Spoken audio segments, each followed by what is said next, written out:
Breaking news. This is why a lot of people in Niger prefer Russia to the West.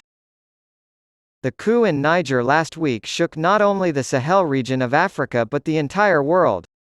Concerns were raised that the military takeover in Niger, the last pro-Western holdout in Africa's coup belt, could destabilize the region and undermine long-standing counter-terrorism efforts.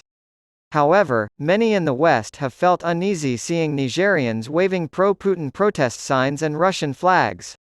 Western audiences see these photos as a stark contrast to the common belief that Russian President Vladimir Putin is a pariah around the world.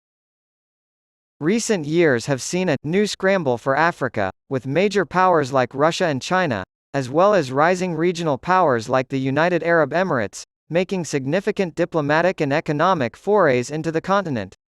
Traditional colonial powers like Britain and France are being displaced as a result of this, according to the problematic new scramble narrative.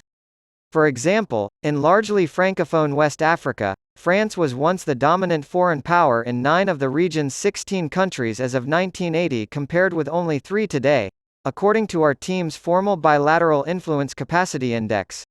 But what the new scramble story fails to take into account is how long Russia has been present on the African continent. The Soviet Union, led by Russia, is remembered as a powerful anti-colonial force in Ghana, Guinea, and Mali, among other places, in an effort to free Africans from European, American, and capitalist oppression.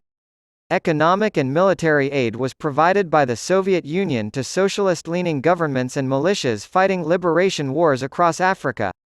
Russia's diplomatic mission in Africa dates back decades and continues to this day.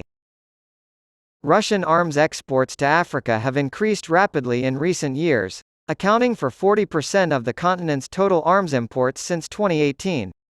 Wagner, a state-backed mercenary group, has become increasingly involved in the security affairs of countries like the Central African Republic and Sudan, where it provides not only military training but also security for gold and other mines in exchange for a cut of the profits. Russia's influence in Africa is disproportionately large despite the fact that China is its largest trading partner. Russia is in a unique position that neither China nor others can easily fill, and this is true not just in the armaments industry but also in the crucial agricultural sector. Russian influence has been bolstered by disinformation campaigns that have spread anti-colonialist memes that have inspired street protests in Chad, Mali, and elsewhere. These efforts appear to have benefited Russia at the United Nations, as several African nations have consistently voted against or abstained from condemning Russia's war in Ukraine in United Nations General Assembly votes. Protesters in Burkina Faso last year waved Russian flags after a coup. Specifically, Niger in 2018.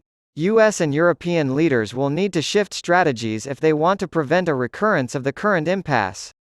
Our own projections show that if things keep going as they have been, Africa will become much more allied with Russia and its no-limits friendship with China than to the West.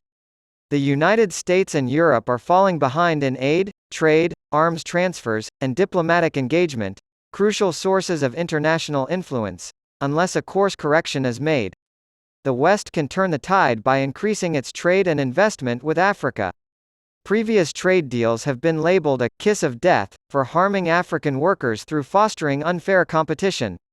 Although charges of debt trap diplomacy and exploitative resource extraction have also been leveled against China and Russia. In order to win over the African population, new trade and investment deals must be equitable and long-term, contributing to the growth of African industries and the alleviation of poverty. Lest they lose much of their aid-based influence in sub-Saharan Africa, Western countries like the United States and Europe should increase their budgets for the United States Agency for International Development and similar organizations. More equitable distribution of power within international organizations, such as sharing the pen with non-permanent members of the United Nations Security Council, would be beneficial. If this trend continues, Western audiences can expect to see more of the Russian tricolor flag being waved than the American flag.